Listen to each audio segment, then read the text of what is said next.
The 36 holes here were designed by Tom Fazio, and 2000 and 2001 when the courses were constructed.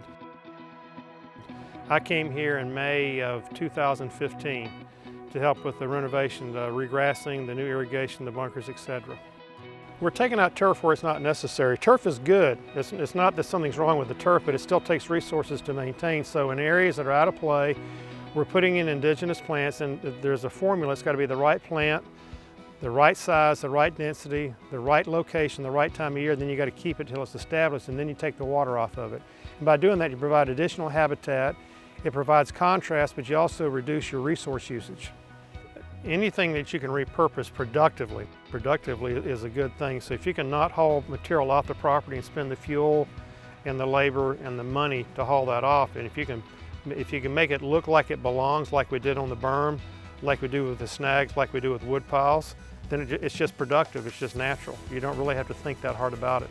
Well, the hurricane, caused a lot of challenge. We had, before the hurricane, from June 1st, we had about 60 inches of rain. The hurricane gave us about 12. We've had almost 80 inches of rain from June 1st to the middle of September, which is a little unusual because the average rainfall here is about 53 inches.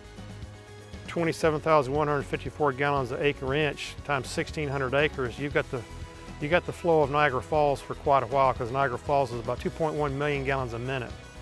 And so a lot of water on this property in just 4 months. But the hurricane brought pretty strong winds, knocked down a lot of trees, blew a lot of sand out of the bunkers. So even though we'd finished the renovation process the year before on grassing and irrigation, we had to basically refinish the bunkers and retop all the cart paths, because the cart paths suffered extensive damage between trees being blown over and all the construction equipment cleaning up the debris from the hurricane. I mean, it was basically brute survival the first few weeks. It was just trying to get material off the ground, because we had grass covered, we had trees laying on grass, and it was significant. Well, we estimate on the golf course we lost about 1,000 good-sized trees. The property probably about 3,000 trees. So we had just trees snapped in half, trees blown over, root balls blown over. So it was a significant amount of work to get the property cleaned up so we could then clean it up, because we had to clear paths just to do the work, and then we had debris everywhere. So it was extensive.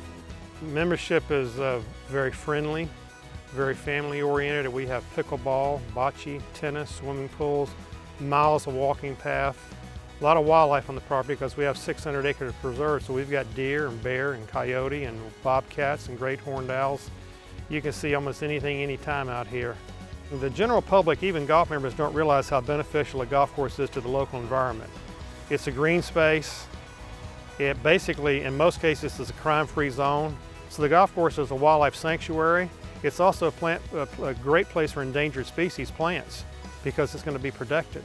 So I think a golf course has a lot more value than just the game of golf and just exercise. It's actually the lungs of a community.